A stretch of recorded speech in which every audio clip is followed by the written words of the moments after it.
Bismillahirrahmanirrahim. Tabarakalladzi nazzala al-furqana ala 'abdihi liyakuna lil 'alamin nadhira. Allahumma shalli wa sallim ala sayyidina Muhammadin wa ala alihi wa sahbihi ajmain. Nama ba'du.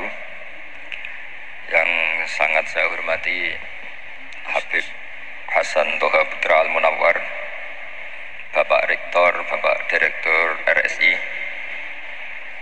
semua pengurus yayasan yang saya hormati, juga teman-teman baik yang putra maupun putri yang kami hormati. Niki ngaji bareng ya, terus ini bukan acara diskusi tapi acara nopo. Saya mau ngaji tentang ayat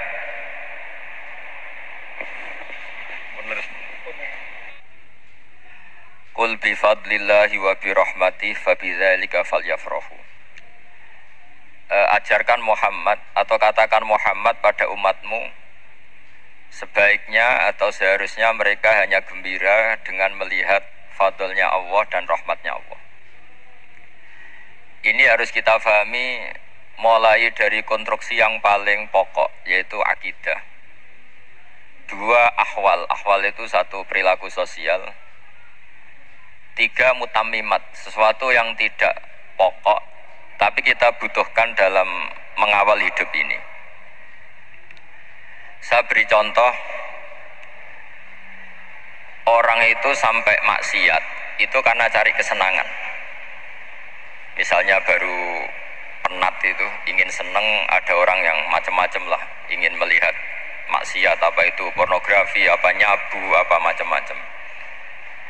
Itu sebetulnya agama punya konsep yang luar biasa, yaitu seharusnya seseorang itu gembira dengan ketaatan. Lalu pertanyaannya, caranya gembira gimana? Gembira itu mudah. Jadi misalnya kamu sujud sama Allah Subhanahu wa Ta'ala, terus cara berpikir begini, ini sekaligus ijazah.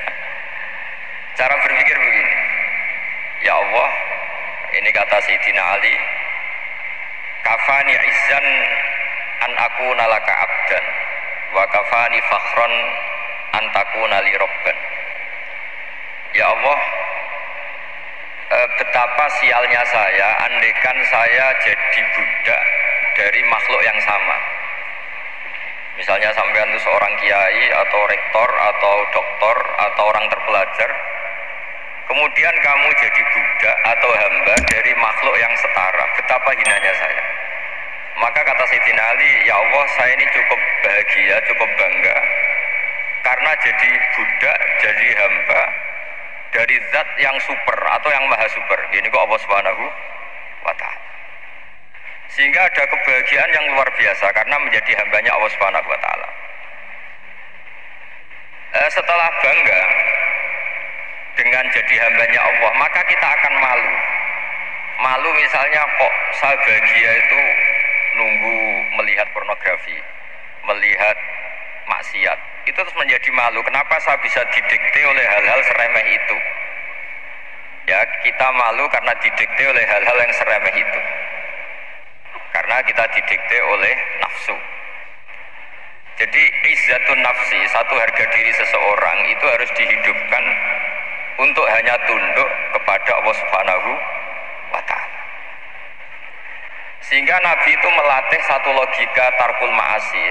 Nabi itu dulu ketika ada seorang pemuda yang, ya karena mungkin pemuda ya, dia itu mau masuk Islam, tapi uniknya kata pemuda tadi, saya masuk Islam tapi asal dibolehkan bebas zina. Jadi ini agak sableng gitu.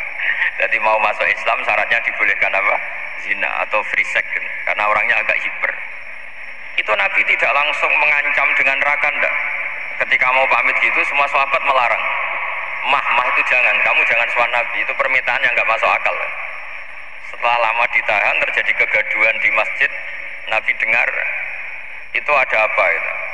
Itu ada pemuda yang mau masuk Islam tapi yasta'dzinuhu fi zina, tapi mereka minta izin ke Nabi untuk tetap boleh zina. Kata Nabi, pemuda itu suruh masuk, suruh menghadap saya. Ketika menghadap Nabi, saya ulang lagi, ketika menghadap Nabi, Nabi mengajarinya itu luar biasa. Nabi tidak langsung mengancam dengan neraka atau dengan azab itu enggak, tapi kata Nabi, atuhibbuhu li ummik, kamu suka kalau ibu kamu itu jadi demenannya orang banyak? Oh enggak ya Nabi, yang demen ibu saya tak bacok kan. Karena ini agak preman, di mana-mana orang nakal agak preman. Terus atuhibbuhu li bintik, kamu suka kalau putri kamu ya digitukan orang-orang? Oh ya enggak Nabi, yang gitukan putri saya tak bacok. Atuhibbuhu li kholatik, kamu suka kalau bule kamu digitukan? Atuhibbuhu li ammatik, kamu suka kalau saudara bapak kamu digitukan? Nabi itu mengeset ya, cara sekarang itu cuci otak mungkin. Nabi itu meluruskan otaknya anak muda itu betapa buruknya zina. Cara bahasa Arab ditakbih, betapa buruknya zina. Kamu suka kalau korbannya ibu kamu, putri kamu, bude kamu, bule kamu. Sehingga orang itu matur, ya hasbuka ya Rasulullah, ini sudah cukup. Saya tidak pernah melihat sesuatu seburuk zina. Jadi fa'alqallahu fi qalbihi bughdha zina. Kemudian Allah meletakkan di hatinya, menanamkan benci zina.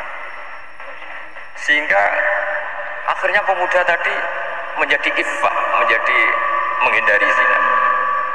Artinya begini ya, ini mungkin yang lolos dari para kita sebagai dai, kita tidak belajar banyak tarbiyahnya Rasulullah Shallallahu Alaihi Wasallam. Jadi kalau kita benci maksiat itu jangan hanya ditakfir, ditakutkan neraka, itu enggak, jangan hanya itu, tapi di logika. Ini Pak, Oh iya. Oh iya.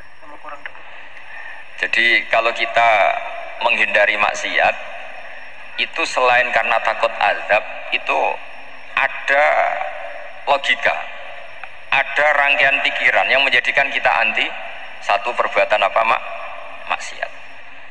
Jadi misalnya gini ya, kira-kira ginilah kalau contoh gampang itu, ada orang gitu ya nyanyi dengan pakaian yang mungkin pornografi itu. Mungkin pemuda-pemuda ingin melihat itu, tapi bisa diobati gini, kok enak dekne mergawe kok tak bayar ya, aku kehilangan duit. Meskipun dengan logika yang agak serampangan, yang penting menjadi kita ini punya harga diri untuk tidak tergantung hal-hal seperti itu. Sehingga Nabi itu cara menggambarkan tadi mulai atuhibbuhu li ummik, kamu suka kalau ibu kamu jadi demenannya orang lain. Pemuda tadi bilang yang demen ibu saya mau saya bunuh. Ditambah lagi atuhibbuhu li bintik, bagaimana kalau korbannya putri kamu, bule kamu, bude kamu. Sehingga terus si pemuda tadi betapa buruknya zina, betapa murahnya zina. Akhirnya pemuda tadi al-qawwa fi qalbi bughdha zina. Terus kemudian pemuda tadi itu sangat membenci dengan apa? Perzinahan. Nah, pikiran-pikiran seperti ini harus kita tanamkan. Harus kita tanamkan supaya orang itu benci melakukan maksiat karena satu memang takut sukhtuwah, takut dibendu Allah atau dibenci Allah. Dua, memang logika kita mengarahkan tidak maksiat. Nah, ini yang terkait Unisula yang nangani kedokteran, nangani medis. Sesuatu yang dilarang Allah itu pasti madarat. Maka untuk melarang seseorang bergantung sama narkoba misalnya atau hal-hal yang bahaya pada fisik, itu satu tentu bagi ahlullah, tentu karena takut Allah. Tapi banyak masyarakat yang memang benar-benar bisa meninggalkan narkoba karena efek buruknya narkoba, efek buruknya ganja. Itu kita tanamkan sedemikian rupa bahwa itu mengakibatkan sakau, mengakibatkan tidak sadarkan diri, mengakibatkan kebangkrutan ekonomi, macam-macam.